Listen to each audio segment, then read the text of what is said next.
Du point de vue de Dieu, l'Église des premiers-nés est quelque chose de totalement autre de ce que nous sommes par nature. Et cette altérité absolue correspond à ce qui est Christ, à ce que Christ est. Il est possible que le plus grand problème de la plupart des enfants de Dieu soit de maintenir cette ligne de séparation entre ce que nous sommes en nous-mêmes et ce que Christ est en nous.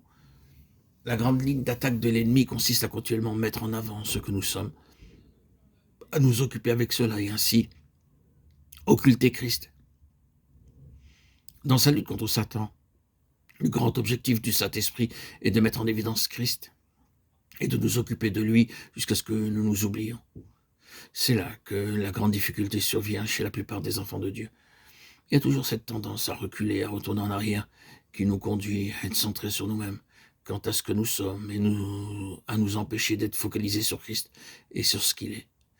D'avoir, d'une certaine manière, cette séparation, ce fossé, cet abîme obstrué, et la ligne de démarcation effacée, de sorte qu'il y a confusion.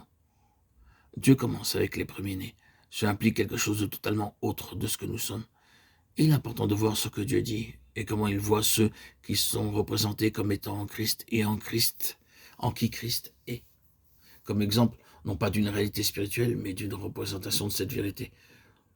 Souvenez-vous de cette merveilleuse déclaration concernant Israël imposée sur les lèvres de Balaam.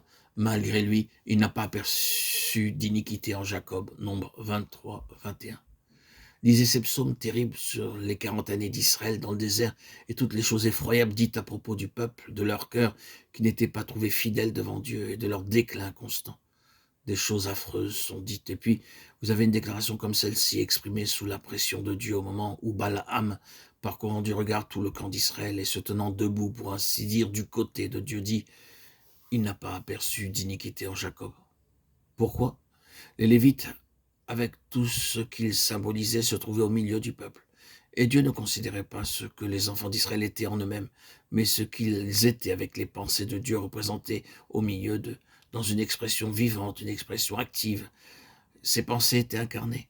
Quand Christ est en nous, Dieu nous voit à travers Christ. Oh, que nous puissions reconnaître cela. Quand Christ en nous, il y a l'incarnation de la pensée de Dieu et que Dieu peut parler de nous de la même manière. Ces actions à notre égard sont toutes en relation avec le Christ, qui, par le Saint-Esprit, est à présent en nous et en qui nous sommes.